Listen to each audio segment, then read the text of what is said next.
کون نہیں جانتا حضرت جنید بغدادی رضی اللہ تعالیٰ عنہ کو۔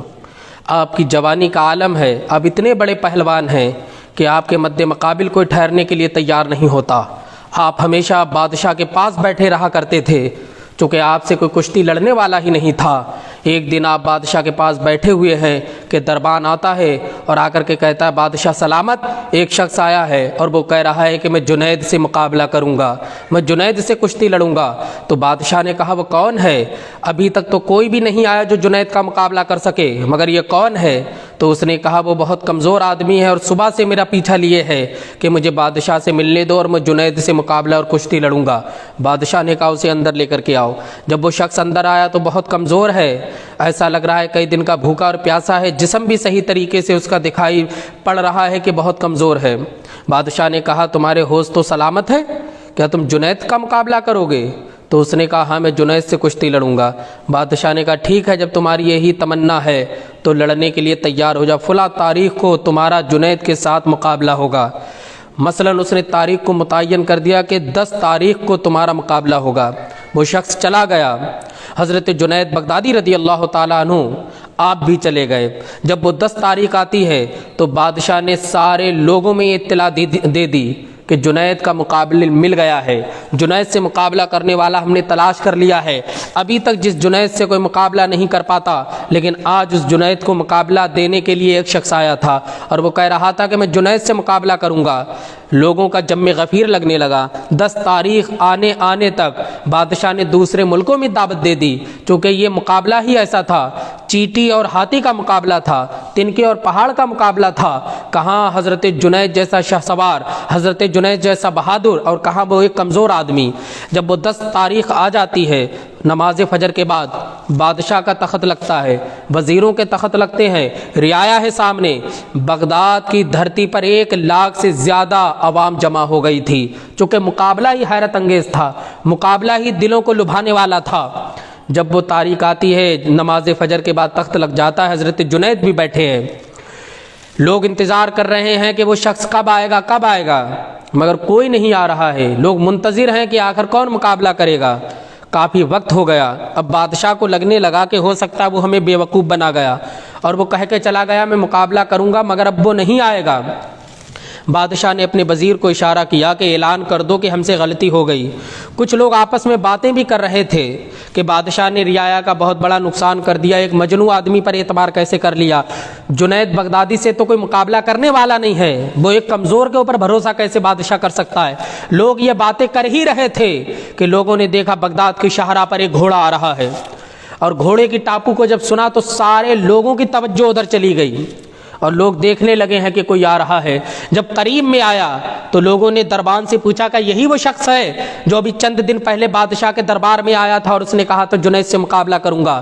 تو اس نے کہا ہاں یہ وہی شخص ہے، یہ وہی شخص ہے۔ اس نے نشاندہی کر دی۔ جب وہ قریب میں آتا ہے، حضرت جنید بغدادی رضی اللہ تعالیٰ عنہ سے دیکھتے ہیں اور آپ تعجب کرتے ہیں آخر یہ مجھ سے کشتی لڑنے پر تیار کیوں ہو گیا، یہ تو بہت کمزور ہے۔ وہ آ جاتا ہے میدان میں، اکھاڑے میں کھڑا ہو جاتا ہے۔ حضرت جنید کو بغداد کا بادشاہ اشارہ کرتا ہے جنید تم بھی اکھاڑے میں جاؤ۔ حضرت جنید بغدادی رضی اللہ تعالیٰ عنہ شیر کی طرح ڈیل لے کر کے جب آپ اکھاڑے میں اترے اور جب اس کمزور شخص کے پاس گئے تو کمزور شخص بھی کھڑا ہوا ہے۔ حضرت جنید بغدادی بڑی حیرت میں ہیں، آخر یہ کمزور شخص مجھ سے مقابلہ کیوں کرنے کے لیے تیار ہو گیا؟ اسے تو میں 2 منٹ کے ہی اندر میں اسے چت کر دوں گا اور جیت جاؤں گا، لیکن آخر یہ کیوں لڑنا چاہ رہا؟ حضرت جنید بغدادی رضی اللہ تعالیٰ عنہ بھی اکھاڑے میں گئے، وہ بھی کھڑا ہوا، وہ انہیں دیکھ رہا اور یہ اسے دیکھ رہے ہیں۔ اس نے بڑی حسرت بری نگاہ سے حضرت جنید بغدادی کا چہرہ دیکھا اور آگے بڑھا۔ حضرت جنید بغدادی نے شیر کی طرح جب اس پر وار کیا تو اس نے کہا جنید مجھ پہ وار مت کرو، میں کوئی پہلوان نہیں ہوں، اپنا کان قریب لاؤ۔ جب حضرت جنید نے اپنا کان قریب کیا، کہا اے جنید میں کوئی پہلوان نہیں ہوں، نہ تو میں کشتی کے داؤں پیچ جانتا ہوں، نہ کبھی اکھاڑے میں گیا ہوں، میں ایک آل رسول سید زادہ ہوں، اور میں اتنا زیادہ اس ٹائم مفلسی اور غریبی کے عالم میں ہوں کہ میرا پورا پریوار اور خاندان ایک جھاڑیوں میں چھپا ہے، سید زادیوں کے سروں پر رپٹے رکھے ہوئے ہیں، مگر بھوک اور پیاس کی شدت سے وہ بے حال اور بے چین و بے قرار ہیں۔ ہر دن آتا ہوں کہ شہر میں جاؤں گا، لوگوں سے مانگوں گا اور لا کر کے تمہیں کھلاؤں گا، مگر لوگوں سے مانگنا مجھے گوارا نہیں ہے۔ کیوں؟ میں رسول اللہ کا شہزادہ ہوں، میں نواسہ رسول ہوں، میں کیسے مانگ سکتا ہوں؟ جب جنید نے اتنا سنا اور اس نے جنید سے کہا ہے جنید اگر آج تم ہار گئے، جب میں بغداد آیا لوگوں نے مجھے بتایا کہ ایک جنید نام کا پہلوان ہے وہ اہل بیت سے بہت محبت کرتا ہے، تو میرے دل میں خیال آیا کہ جنید سے مقابلہ کروں اور جنید کو ہراؤں، اس سے کہوں تو ہار جا۔ اگر جنید ہار گیا تو مجھے بہت انعام و اکرام ملیں گے اور میں اپنے خاندان کی حفاظت کروں گا، کفالت کروں گا۔ اے جنید تم جانتے ہو کہ کربلا میں ہمارا خاندان کس طریقے سے لوٹ لیا گیا ہے، بھوکا اور پیاسا رکھ کر کے شہید کر دیا گیا۔ حضرت جنید بغدادی خاموش ہیں، بالکل سکتہ طاری ہو گیا، آپ کا گرم خون ٹھنڈا پڑ جاتا ہے سید زادے کی بات کو سن کر کے۔ اب اس نے حضرت جنید بغدادی رضی اللہ تعالیٰ عنہ سے کہا جنید آج ہار گئے تو میدان محشر میں جیت کی دستار اپنے نانا جان سے تمہارے سر پہ سجواؤں گا۔ آج ہار جاؤ جنید، رسول اللہ سے جیت کی دستار تمہیں عطا کرواؤں گا میں۔ حضرت جنید نے کہا ٹھیک ہے میں تھوڑی دیر تک تم سے داؤں پیچ کروں گا، آخر میں ہار جاؤں گا۔ حضرت جنید نے بار کیا، سید زادے نے بار کو کاٹ کر دیا، پھر اس نے جب بار کیا تو ایک ہی بار میں حضرت جنید زمین میں گر جاتے ہیں۔ لوگ 1,00,000 کا جم غفیر دیکھ رہا ہے کہ جو جنید جس کے عرب و عجم میں ڈنکے جس کی بہادری کے جم بجتے ہیں، جس کا لوہا مانا جاتا ہے، کوئی اس سے لڑنے کے لیے تیار نہیں ہے، آج وہ جنید مقابلہ کر رہا ہے لیکن داؤں پیچ اس کے کام نہیں آ رہے ہیں۔ سید زادے نے اٹھایا اور چت کر دیا اور سینے پر سوار ہے۔ لوگوں میں عجیب بے چینی ہو گئی، یا اللہ یہ جنید کیسے ہار سکتا، آخر ماجرا کیا ہے؟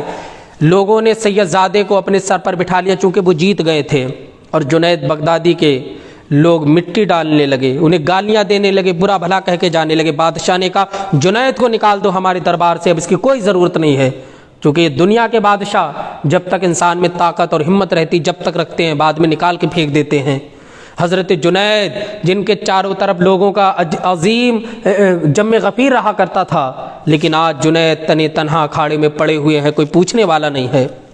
حضرت جنید بغدادی ظہر کی نماز کے بعد وقت خود اٹھتے ہیں اور اپنے گھر آتے ہیں، وضو کرتے ہیں، نماز پڑھتے ہیں، نماز مغرب پڑھتے ہیں، عصر پڑھتے ہیں اور عشاء پڑھ کے جب اپنے بستر پہ جاتے ہیں تو رونے لگتے ہیں زار و قطار، اور ایک ہی جملہ ان کے کان میں گھوم رہا تھا کہ آل رسول نے کہا تھا کہ یہاں ہار جاؤ میدان محشر میں جیت کی دستار مصطفیٰ سے دلواؤں گا۔ کب وہ دن آئے گا، کب یہ سانسیں ختم ہوگی، کب مجھے موت آئے گی اور کب میں رسول اللہ کی بارگاہ میں ہوں گا جہاں اولین و آخرین ہوں گے اور رسول اکرم صلی اللہ علیہ وسلم اپنے دستے مبارک سے ہمارے صحرا باندھیں گے جیت کا۔ حضرت جنید بغدادی روتے جا رہے ہیں، کہہ رہے ہیں کب یہ زندگی بے وفائی کرے گی، کب مجھے موت آئے گی۔ اسی عالم میں، سونے کے ہی عالم میں آپ کو سرکار دو عالم صلی اللہ تعالیٰ علیہ وسلم کا دیدار ہو گیا۔ جب سرکار کا دیدار ہوا اور سرکار نے فرمایا جنید جو ہمارے اہل بیت کے لیے قربانی دیتا ہے ہم اس کا انعام اسے دنیا میں بھی عطا فرماتے ہیں اور میدان محشر میں بھی عطا فرمائیں گے۔ یہ لو چادر جنید کو سر پر دستار باندھی جیت کی سرکار نے، اور حضرت جنید کی قسمت کا ستارہ بلند ہو گیا۔ اب سویرے سویرے نسیم سحر نے ہوا دے دی، نسیم سحر نے سب کو بتا دیا جا کر کے کہ جنید کے خواب میں سرکار آئیں۔ اب نماز فجر کے بعد پورا بغداد جنید بغدادی کے دروازے پر کھڑا ہے، بادشاہ بھی کھڑا ہے۔ حضرت جنید باہر نکلے، بادشاہ نے کہا مبارک ہو، سرکار کی زیارت ہوئی ہے تمہیں، اور اس نے اپنے کاندھے پر حضرت جنید بغدادی کو اٹھا لیا۔ جب جنید بغدادی کو کاندھے پر اٹھایا سب مبارکباد پیش کر رہے ہیں، اور بادشاہ بولا آج سے تم بادشاہ ہو اور میں تمہارا غلام ہوں، یہ اہل بیت کی قربانی کا صلہ ملا ہے۔ اتنے میں ایک آواز آئی جیت کی دستار مبارک ہو۔ جب جنید بغدادی نے پیچھے مڑ کر دیکھا تو وہی آل رسول ہیں جنہوں نے کہا تھا تو ہار جا نانا سے جیت کی دستار بنوائیں گے۔ تو یہ وہ مصطفیٰ جان رحمت کا گھرانہ ہے کہ اس گھرانے کی جو خدمت کرتا ہے دنیا میں بھی عیش ملتا ہے اور آخرت میں بھی اللہ رب العزت سے نوازتا ہے۔ اللہ پاک ہمیں سرکار